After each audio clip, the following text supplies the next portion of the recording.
ರಾಜ್ಯದ ಮತ್ತೊಂದು ಗಮನ ಸೆಳೆದಂತಹ ಕ್ಷೇತ್ರಗಳ ಪೈಕಿ ಕೋಲಾರ ಕೂಡ ಒಂದು. ಸೊ ಕೋಲಾರದಲ್ಲಿ ಏನಿದೆ, ಕೋಲಾರದಲ್ಲಿ ಯಾರಿಗೆ ವಿಜಯದ ಹಾರ ಸಿಗುತ್ತೆ ನೋಡ್ತಾ ಹೋಗೋಣ.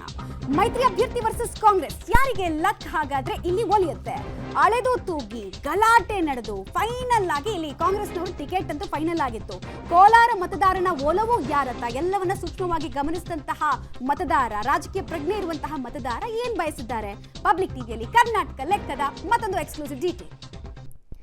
ಓಕೆ, ಸೊ ಅಲ್ಲಿಗೆ ಮೈತ್ರಿ ಅಭ್ಯರ್ಥಿಯಾಗಿ ಜೆಡಿಎಸ್ನ ಮಲೇಶ್ ಗೌಡ, ಕಾಂಗ್ರೆಸ್ ಅಭ್ಯರ್ಥಿಯಾಗಿ ಗೌತಮ್ ಅವರು ಸ್ಪರ್ಧೆ ಮಾಡಿರ್ತಕ್ಕಂಥ ಕ್ಷೇತ್ರ.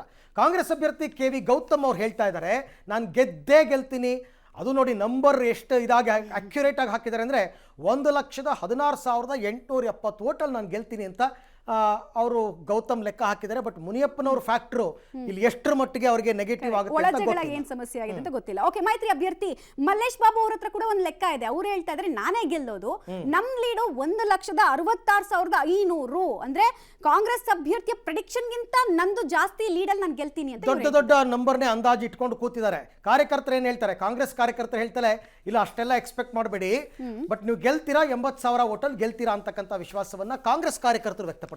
ಮೈತ್ರಿ ಕಾರ್ಯಕರ್ತರು ಹೇಳ್ತಾ ಇರೋದು ಗೆಲುವಿನ ಕ್ಯಾಂಡಿಡೇಟ್ ನಮ್ಮವರೇ, ಬಟ್ ಲೀಡ್ ಮಾತ್ರ 1,30,000 ಕೊಡ್ತೀನಿ ಅಂದ್ರೆ ಕ್ಯಾಂಡಿಡೇಟ್ ಸ್ವಲ್ಪ ಕಡಿಮೆ. ಜೆಡಿಎಸ್ ಮತ್ತು ಬಿಜೆಪಿಯ ಎರಡೂ ಪಕ್ಷಗಳ ಮತಗಳು ಸಾರಾಸಗಟಾಗಿ ಮಲ್ಲೇಶ್ ಬಾಬು ಅವರ ಪರವಾಗಿ ಬಿದ್ದಿದೆ. ಹಾಗಾಗಿ 1,30,000. ಬಟ್ ಎಲ್ಲದಕ್ಕಿಂತ ಇಂಪಾರ್ಟೆಂಟ್ ಗ್ರೌಂಡ್ ರಿಪೋರ್ಟ್ ಅಲ್ಲಿ ಗೆಲುವಿನ ಅಂತರ ಮೈತ್ರಿ ಅಭ್ಯರ್ಥಿ ಮಲ್ಲೇಶ್ ಬಾಬು ಅವರು ಗೆಲ್ತಾರೆ 25,000ದಿಂದ 30. ಇವರೆಲ್ಲ ಲಕ್ಷಗಟ್ಟಲೆ ಹಾಕೊಂಡು ಕೂತಿದಾರಲ್ಲ, ಇಲ್ಲ 25,000ದಿಂದ 30,000. ಅಲ್ಲೂ ಕೂಡ ನೆಕ್ ಟು ನೆಕ್ ಫೈಟ್ ಇದೆ.